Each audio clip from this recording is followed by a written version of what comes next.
রূপক, তুই আমার কথাটা শোন। ছোট বৌমা কেন এটা করবে? কোথাও কোনো ভুল হচ্ছে না তো? এতটুকু ভুল হচ্ছে না বাবা, এতটুকু ভুল হচ্ছে না। তোমার মনে আছে এই লোকটা যখন বলেছিল হারটা নিয়ে এসে যে শুভর ঘর থেকে এই হারটা পাওয়া গেছে, তখন পুরবী কি বলেছিল? শুভ গরিব ঘরের মেয়ে তো, এত দামি ভারী গয়না দেখে না ও ঠিক।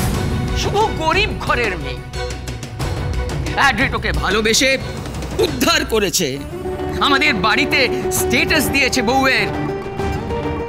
আর সেই দিন থেকে আমার বউয়ের ওর প্রতি রাগ, আক্রোশ, হেট্রেড। দিনের পর দিন তুমি ওকে হেকেল করে গেছো, ছোট করার চেষ্টা করেছো। কেন বলতে পারো? আমি আজ একটা কথা বলে দিলাম সকলের সামনে, আজ হয় পুরবী সকলের সামনে স্বীকার করবে যে এই লোকটাকে দিয়ে ও এই জঘন্য কাজটা করিয়েছে, আর নয়তো আই উইল কালেক্ট এভিডেন্স। তিল তিল করে আমি প্রমাণ জোগাড় করব।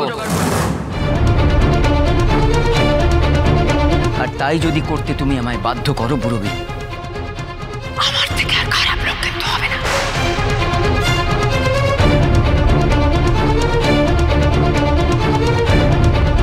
No Purabi, no. ভয়ের চোটে আমার নামটা বলে দিস না কিন্তু, তাহলে কিন্তু আমার থেকে খারাপ আর কেউ হবে না।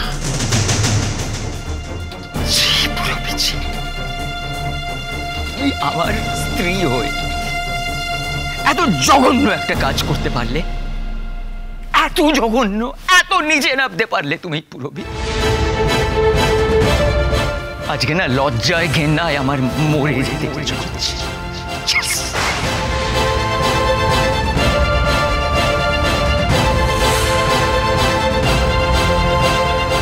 হে ভগবান, দিদি ভাই তোমার কথায় নেচে আজকে আমি কিরকম ফেসে গেলাম।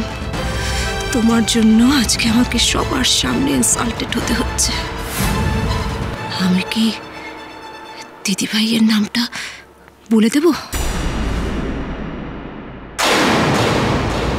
যদি কখনো ফেসেও যাস আর আমার নামটা তোর মুখ দিয়ে বেরোয় না, তাহলে কিন্তু তোর নাচের স্কুলের স্বপ্নটা অধরা থেকে যাবে। আর তুই জানিস আমি ঠিক নিজেকে নির্দোষ প্রমাণ করে ফেলবো, তখন কিন্তু তুই আরো বাজেভাবে ফেসে যাবি। মম, ও মম, সত্যি করে বলো না মম, বলো না তুমি বৌদি ভাইকে ভাষাতে এই কাজটা করেছো, বলো না।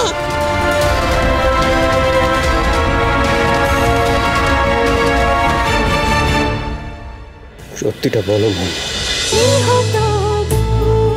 গৃহপ্রবেশ সোম থেকে রবি প্রতিদিন রাত 8:30টায় স্টার জলসায় ও ডিজনি প্লাস হটস্টারে।